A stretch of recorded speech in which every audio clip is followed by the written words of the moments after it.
ရန်အေးတဲ့ဆောင်းညမှာမိုက်ကယ်တယောက်မနှွေးတဲ့မပါပဲတယောက်တည်းရှောက်သွားနေရကိုသူဟီမိသားစုကကားပေါ်နဲ့လှမ်းတွေးလိုက်ရပါတယ်။လီယန်နာသူ့သားငယ်ကိုအဲ့ဒါဘာတူလဲလို့မေးလိုက်တော့ SJ ကကျောင်းမှာသူ့ကိုမိုက်ကြီးလို့ခေါ်ပါတယ်လို့ပြန်ပြောလိုက်ပါတယ်။အဲ့ချိန်မှာပဲလီယန်ယောက်ျားကမိုက်ကြီးမင်းပဲသွားမလို့လဲလို့မေးလိုက်တော့အားကစားယုံဘက်ကိုလို့ပြန်ပြောလိုက်ပါတယ်။အဲ့တော့လီယန်ယောက်ျားကသွားလို့ပြောလိုက်ပါတယ်။မိုက်ကယ်ဖြတ်သွားတော့ကားဆက်မောင်းလာခဲ့ပါတယ်။ကားမောင်းနေစဉ်အတွင်းမှာပဲလီယန်နာစိတ်မချမ်းသာတာနဲ့ကားကိုမိုက်ကယ်စီပြန်လှည့်လာခိုင်းလိုက်ပါတယ်။လီယန်နာကားပေါ်နဲ့ဆင်းလာပြီးတော့မိုက်ကယ်မင်းကအားကစားယုံဘက်ကိုဘာသွားလို့မှလဲလို့မေးလိုက်တော့မိုက်ကယ်ဟာကြောက်ကြောက်လန့်လန့်နဲ့ပဲခေါင်းခါလိုက်ပါတယ်။အဲ့ချိန်မှာပဲထပ်ပြီးတော့လီယန်နာမေးလိုက်ပါတယ်။မိုက်ကယ်မင်းအားကစားယုံဘက်ကိုဘာလို့သွားမှလဲလို့မေးလိုက်တော့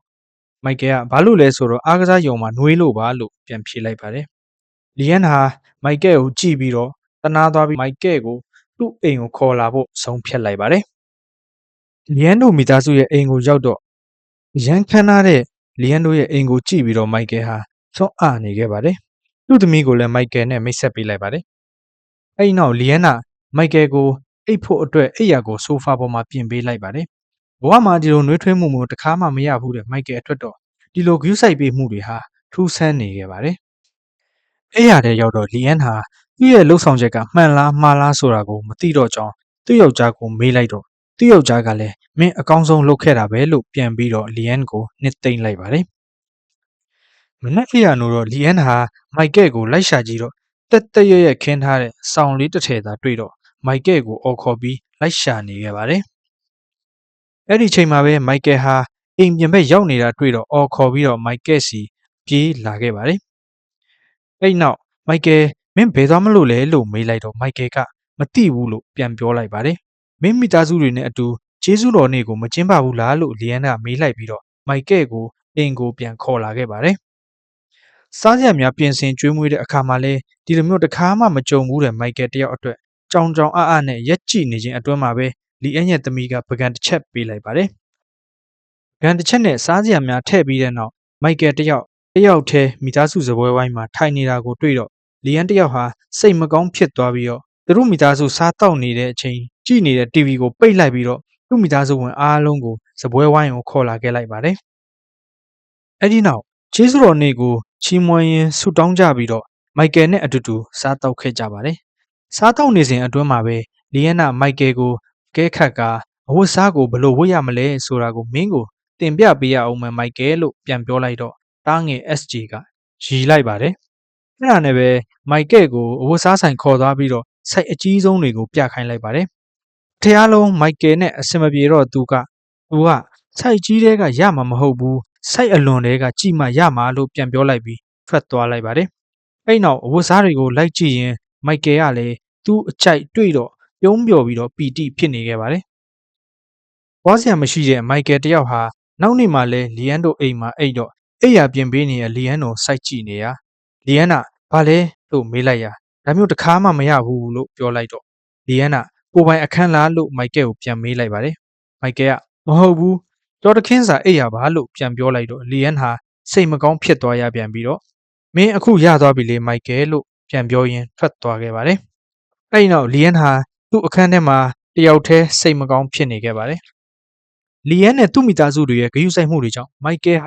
ာကျောင်းစာတွေမှာတမကပဲလူမှုပေါင်းတင်ဆက်ဆံရေးတွေမှာပါတိုးတက်လာခဲ့ပါတယ်။လီယန်နဲ့အတူဝယ်ထားတဲ့အင်ဂျီတွေကိုသာဝတ်ရင်ရက်တွေဆက်နေခဲ့တာကြောင့်တားငယ် SJ ကအကိုကလည်းဗျာဓာကြီးတွေကြီးပဲဝတ်မနေပါနဲ့ကို့ကိုကြည့်ရတာပြားနဲ့တူနေပြီလို့ပြောလိုက်ပါတယ်။လီယန်နဲ့သူ့ယောက်ျားဟာမိုက်ကယ်ကိုမွေးစားဖို့ဆုံးဖြတ်လိုက်ပါတယ်။မိုက်ကယ်ငါတို့မင်းကိုမေးစရာရှိတယ်။လီယန်နဲ့ငါကမင်းရဲ့တရားဝင်အုတ်ထင်းသူဖြစ်ချင်တယ်ဆိုတော့မိုက်ကယ်ကအဲ့ဒါဘာကိုဆိုလိုတာလဲလို့မေးလိုက်တော့လီယန်ကမိုက်ကယ်မင်းငါတို့မိသားစုဝင်ဖြစ်ချင်လားလို့မေးလိုက်တော့မိုက်ကယ်ကကျွန်တော်ကမိသားစုဝင်ဖြစ်ပြီးပြီလို့တောင်ထင်နေတာလို့ပြန်ပြောလိုက်တော့အားလုံးပွဲကျသွားခဲ့ပါတယ်။သူဟီမိသားစုဟ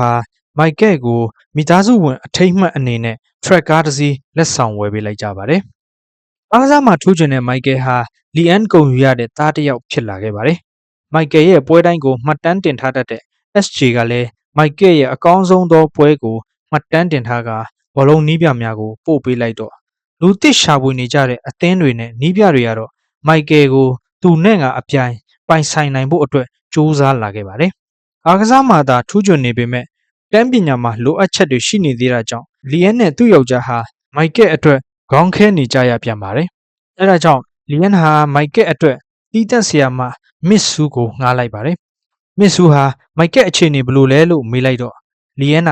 မိုက်ကယ်ကျောင်းမှာအဆင့်တက်ဖို့လိုတယ်လို့ပြန်ပြောလိုက်ပါတယ်။မစ်ဆူကဘာလို့အဲ့လောက်မိုက်ကယ်ကိုဖိအားပေးရတာလဲလို့မေးလိုက်တော့လီယန်ကသူအဆင့်တက်လာမှဘောလုံးစကောလာရှစ်ရမှာလို့ပြန်ပြောလိုက်ပါတယ်။ဒီလိုနဲ့မစ်ဆူလည်းမိုက်ကယ်ကိုစာတင်ပေးဖို့ဆုံးဖြတ်လိုက်ပြီးတော့မိုက်ကယ်ရဲ့ဆရာမဖြစ်လာခဲ့ပါတယ်။ဗရမ ्या မှန်ရင်ຫນွေမနစ်ဘူးဆိုသလိုပဲအားကစားမှာထူးချွန်တဲ့မိုက်ကယ်အဖို့နီးပြတွေဟာမိုက်ကယ်ကိုရနိုင်ဖို့အတွက်အင်ကိုလာရောက်စီးယုံနေကြရပါပြီ။နောက်ဆုံးတော့မိုက်ကယ်ဟာလည်းသူစိတ်ကြိုက်အသင်းကိုရွေးချယ်နိုင်ခဲ့ပါတယ်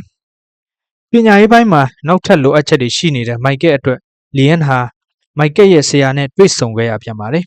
။မိုက်ကယ်ရဲ့ဆရာကလီယန်စိတ်မရှိပါနဲ့ကျောင်းသားတစ်ယောက်ကိုသူနဲ့မထိုက်တန်တဲ့အဆင့်ကိုကျွန်တော်မပေးနိုင်ဘူးလို့ပြန်ပြောလိုက်ပါတယ်။လီယန်ကမိုက်ကယ်အဆင့်က B ရမှဖြစ်မှာအဆင့် B ရဖို့ထိုက်တန်အောင်သူဘာတွေလုပ်ရမလဲလို့မေးလိုက်တော့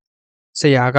ခုချိန်ထိတော့မိုက်ကယ်အဆင့်က C မိုင်းနဲ့ဒီပလက်တို့နဲ့ပဲထိုက်တန်တယ်လို့ပြန်ပြောလိုက်ပါတယ်။သူ့အတွက်အကောင်းဆုံးအခွင့်အရေးကတော့နှစ်ကုံမှာစာရီစာကုန်းကောင်းကောင်းတစ်ပုဒ်ရေးနိုင်ဖို့ပဲအဲ့ဒါကအဆင့်တမတ်ချက်မှာအကျုံးဝင်တယ်လို့လီယန်ကိုပြန်ပြောလိုက်ပါတယ်။အဲဒါကြောင့်ပဲမစ်ဆူနဲ့မစ္စတာတူဟီတို့ဟာမိုက်ကယ်ကိုဝိုင်းပြီးအကြံပေးကြရပြန်ပါတော့တယ်။မိုက်ကယ်ဟာနောက်ဆုံးတော့သူရေးရမယ့်ခေါင်းစဉ်ရသွားပြီးသူ့ဘဝအကြောင်းကိုစာရီစာကုန်းအဖြစ်ရွေးချယ်လိုက်ပါတယ်။ကံမြဲတဲ့မကောင်းခဲ့တဲ့မိုက်ကယ်ဒီတစ်ချိန်တော့ကံကောင်းခဲ့ပါပြီ။ဒီလိုနဲ့ပဲမိုက်ကယ်ဟာထက်တန်းကျောင်းပြီးဆုံးခဲ့ပါတယ်။နောက်ထပ်အကြောင်းအရာတွေကတော့ The Blind Side 2009လို့ရိုက်ရှာပြီးတော့ကြည့်ရှုနိုင်ပါတယ်။မိသားစုနဲ့ဝေးကွာသူတွေနှွေးထွေးမှုဂရုစိုက်မှုတွေလိုအပ်နေတဲ့အဝေးရောက်နေတဲ့သူတွေအတွက်ကြည့်ရှုဖို့ရန်အတွက်ညွှန်လိုက်ပါရစေခင်ဗျာ။